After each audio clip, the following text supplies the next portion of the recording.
جس کو میں, اگر آپ جرنلسٹ ہیں, میں بھی جرنلسٹ ہوں, تو ہمارا اگر کوئی ہے انٹرسٹ تو ہم جا کے دیکھ لیں کہ یہ پرانی چیز جو تھی جو پبلک پروکیورمنٹ کے حوالے سے لی گئی ہیں, 4 براڈر پرسپیکٹو میں اس کو ڈیفائن کیا ہے پوری دنیا میں. ایک تو ہوتا ہے نا کہ آپ کا پرسنل پروٹیکشن اکوپمنٹ ہے, اس کا آیا تھا. ایک آیا تھا آپ کا وینٹیلیٹر آیا تھا, وہ وینٹیلیٹر کو الگ رکھا ہوا. تو میں خان صاحب یہ کیا توقع ہے کہ یہ تمام تر چیزوں پر اسی طرح کیا جائے گا کہ یہ ویب سائٹس پر تفصیلات ڈالی جائیں گی؟ آپ نہیں سمجھتے فی الوقت ایسا کچھ ہوتا نظر نہیں آ رہا؟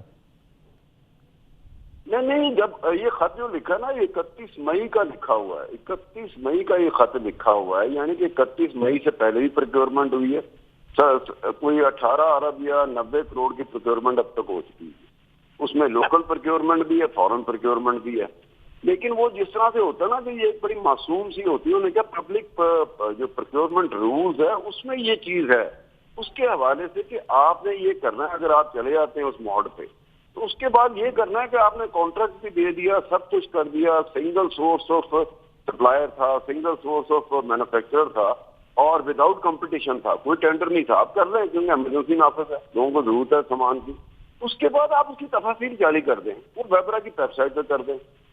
اب وہ پیپرا کی جو ویب سائٹ ہے اس پہ آپ وہ کر نہیں رہے, اور آپ صرف یہ ہو رہا ہے کہ آپ کا تھوڑا, میرا کیوریوسٹی بڑھتی ہے کہ یار یہ پرانی جو چیز آئی ہے یہ کتنے کی آئی ہے, کس کمپنی. بالکل صحیح خان صاحب. تو یہ لیٹس ہوپ, ہم امید کر سکتے ہیں کہ یہ شاید آنے والے وقت میں یہ تفصیلات جاری ہو جائیں, لیکن ان کا نہ جاری ہونا یقیناً یہ ایک تشویشناک بات ہے. آگے بڑھتے ہوئے جی, جو ایک اور امپورٹنٹ آج کی ڈیولپمنٹ ہے, فاروق نسیم صاحب کا مستعفی ہونا, اور وہ بالکل بنتا بھی ہے اگر انہیں وکالت کرنی تھی, اور وہ جسٹس قاضی فائز عیسیٰ کے معاملے میں. بریگیڈ صاحب کیسے دیکھتے ہیں آپ اس سارے معاملے کو, اور جس طرح سے جو جسٹس قاضی فائز عیسیٰ کا ایک اپنا موقف ہے, پھر یہ جو ایک ٹیم ہے جو یہ ریفرنس جس نے بنایا اس میں ایک شہزاد اکبر صاحب بھی ہیں, ان کے حوالے سے بھی بہت سارے لوگ ان کے سٹیٹس پر سوال کرتے ہیں, ان کی پریس کانفرنسز جس میں وہ بہت طویل کہانیاں صرف بتاتے ہیں ان پر سوال کرتے ہیں, اور پھر ریکوری کیا ہے اس پر بھی بات کی جاتی ہے. اور پھر اب یہ سارا معاملہ کیسے دیکھتے ہیں آپ اسے؟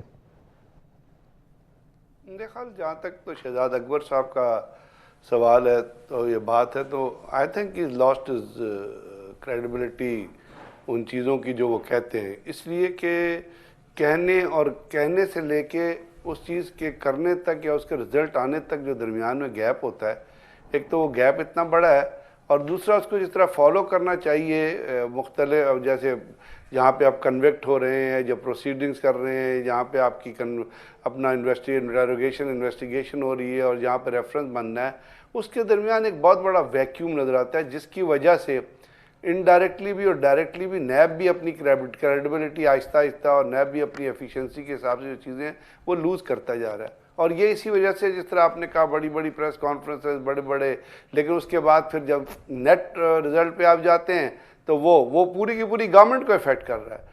تھوڑا بولو, ستھرا بولو, کم لفظ بولو, اچھے لفظ بولو, کم لفظ بولو, کنکریٹ ثبوت کے ساتھ بولو. یہ 1-2 گھنٹے میں تو اب میں اس سے زیادہ کیا آپ اس کو ویو کر سکتے ہیں. جہاں تک فاروق نسیم صاحب کا تعلق ہے تو اب ان کی تو مجھے مطلب ہے ایک عجیب سی سچویشن بنی ہے. اس سے پہلے ایک جو ایشو کھڑا ہوا تھا آرمی چیف کی ایکسٹینشن کے حوالے سے, آپ کو یاد ہے اس وقت بھی انہوں نے استعفیٰ دیا تھا جی. اب استعفیٰ دینے کے بعد اگر انہوں نے کسی چیز کو پرسو کرنا تھا یا کوئی کیس لڑنا تھا, وہ بھی نہیں لڑ سکے تھے. ابھی بھی انہوں نے استعفیٰ دے دیا ہے. تو مجھے لگتا ہے کہ یہ فاروق نسیم کی صاحب کی زیادہ جاب جو پروفیشنل کے علاوہ پولیٹیکل کمٹمنٹ کی وجہ سے ہے.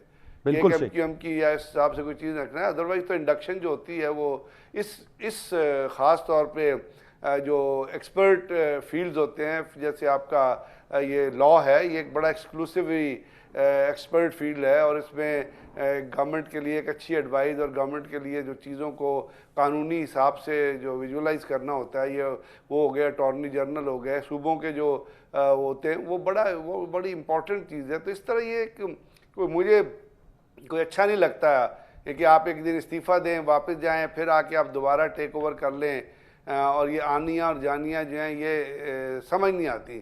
اس سے تو یہ لگتا ہے کہ پاکستان میں فقدان ہے, مطلب ہے ان لوگوں کا جو لا کی سمجھ رکھتے ہیں. تو اس لیے میں کہہ رہا ہوں کہ شاید یہ پولیٹیکل کمپلشن ہے کہ ان کو لے کے چلنا ہے, اس میں کوئی پروفیشنل کمپلشن شاید کم ہے. تو اب دیکھیے ٹھیک ہے سر، پوائنٹ آ گیا برگیڈ صاحب. میں آگے بڑھنا چاہوں گا. مجاہد بریلوی صاحب، آپ کیسے دیکھتے ہیں سر اس معاملے کو، اور پھر جسٹس قائد فاضل عیسیٰ کا جو بڑا واضح موقف ہے کہ شہزاد اکبر، فاروق نسیم اور انور مسعود نے بدنیتی پر ان کے خلاف یہ ریفرنس تیار کیا، پھر جو انہوں نے ایک نئی درخواست سپریم کورٹ میں جمع کرائی ہے اس پر انہوں نے سوال اٹھایا کہ آیا شہزاد اکبر صاحب نے اپنے اہل خانہ کے احساس ظاہر کیے ہیں؟ تو ستار خان صاحب بڑے سینئر آدمی ہیں اور اس پر تو خواہش مار. ستار خان صاحب آپ یہ بتائیے کہ دنیا میں آپ نے سنا ایک بڑا مشہور ہے کہ جج اپنے فیصلوں میں بولا کرتے تھے. آج کل ججز حضرات ہر ایک پانی سے لے کر ٹماٹر سے لے کر کوئی ایسا مسئلہ نہ ہو جس پر یہ جو سرخیاں نہ لگواتے ہوں. بڑا قابل احترام ہے، صد احترام جسٹس گلزار صاحب کا کہ یہ ان لوگوں کو پکڑتے ہیں. یعنی آپ ہر آدمی کے گریبان پہ ہاتھ ڈالیں، ہر ایک پر آپ جو ہے اس کو کہیں ابھی میں جیل بھجوا دوں گا، ہتھ کڑی لگا دوں گا، گھر بھیج دوں گا. اب اگر جسٹس قائد فاضل عیسیٰ سے بڑے قابل احترام فیملی ہے، ان سے اگر یہ معلوم کیا گیا کہ یہ بتا دیجئے کہ جو آپ کے یہ 2 بچوں کے جو فلیٹ تھے وہ اثاثے کہاں سے آئے، تو قاضی صاحب نے اس پر پورا آسمان سر پہ اٹھا لیا. اور یہ کالو کوٹ والے انہیں اپنے کو ایسے ہی مقدس بنا لیا ہے کہ ان کے بارے میں گفتگو ہی نہیں ہو سکتی. اور آپ غور کیجئے کہ جس فیملی سے تعلق رکھتے ہیں انہوں نے لفظ یعنی بیرسٹر شہزاد کے لیے استعمال کیا ہے اردو میں، یہ بہروپیہ ہے. یعنی یہ کوئی لفظ جو ہے یہ کوئی جج بول سکتا ہے؟ اس کے بعد تو وہ خود اس بات کا مستحق نہیں ہے کہ اب ان پر اگر الزام لگ گیا اور وہ استعمال کر رہے ہیں کہ وہ اب سٹنگ جج رہیں.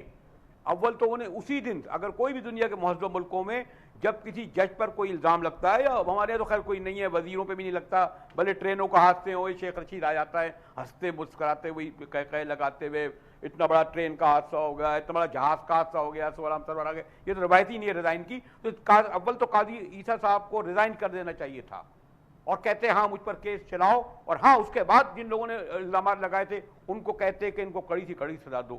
بھئی انہوں نے اپنے کو عجیب بنا لیا کہ جج کے بارے میں نہیں کہا. ہمیں نہیں معلوم کہ پاکستان میں ججوں کی کیا تاریخ رہی ہے.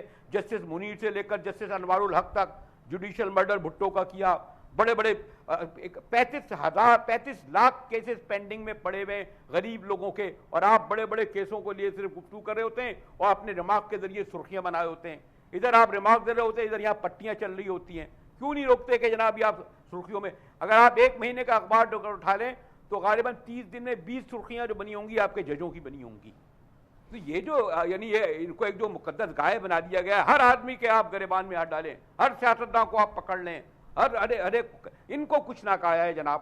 یہ بڑے مقدس لوگ ہیں. خیر وہ ہماری صحافی برادری بھی سمجھنے لگی ہے. وہ آج کل ایک میر صاحب کو لے کر آپ نے آسمان میں پہنچایا ہوا کہ جناب وہ 34 سالہ پرانا کیس. ارے بھائی 34 سال ہے کیا، 100 سال پرانا کیس ہے. اگر اس نے یہ پلاٹ لیے تو حساب دے اپنا. ٹھیک ہے سر. ہمارے روز ورکر مر رہے ہیں بیچارے جن کی تنخواہیں نہیں مل رہی، روز جو بے روزگاری پھیلی ہوئی ہے، آدھے سے زیادہ چینل بند ہونے جا رہے ہیں. ان کی تو فکر ہے نہیں، اور ہمارے بھائی لگے ہوئے سڑک پر کے رہا کرو اور کرو، ان کو کوئی مسئلہ ہی نہیں رہا. بریلوی صاحب اس پہ دو موقف ہیں، وہ دونوں موقف اپنی اپنی جگہ پر ہیں. اگر تو کوئی کسی کے خلاف جائز چیز ہے تو وہ بھی بالکل اس کا ٹرائل ہونا چاہیے، اور اگر کوئی کسی کو صرف کارنر کیا جا رہا ہے یا جان بوجھ کے وکٹمائز کیا جا رہا ہے تو وہ اس پر بھی یقیناً کھل کر بات ہونی چاہیے. ان دونوں مقدس اداروں کے بارے میں گفتگو ہی نہیں کر سکتے میڈیا اور ججز. کیوں نہیں بھائی، جب ہر ایک بات ہو سکتی ہے. آپ کیا کیا نہیں کرتے. اب تو ہم تو فوج کے بارے میں بھی گفتگو کر رہے ہوتے ہیں، اب کر رہے ہوتے ہیں کہ این ڈی ایم اے کے بارے میں کہ جی آپ صحیح کام نہیں کر رہے. سٹنگ جنرل کے بارے میں بھی گفتگو ہوتی ہے.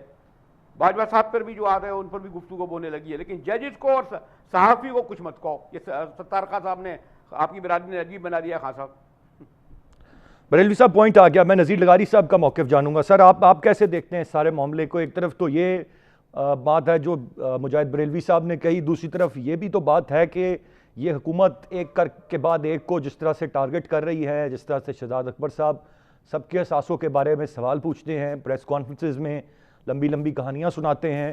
وہ خود ان کے احساس سے، ان کے اہل خانہ کے احساس سے اور باقی معاملات کیا ہیں کوئی نہیں جانتا. 2 سال کے عرصے میں انہوں نے کیا اب تک حاصل کر لیا. وہ جب آئے تھے تو انہوں نے سراغ لگائے تھے جائیدادوں کے. یہ تمام تر چیزیں شاید بہت بڑا سوالیہ نشان اٹھاتی ہیں.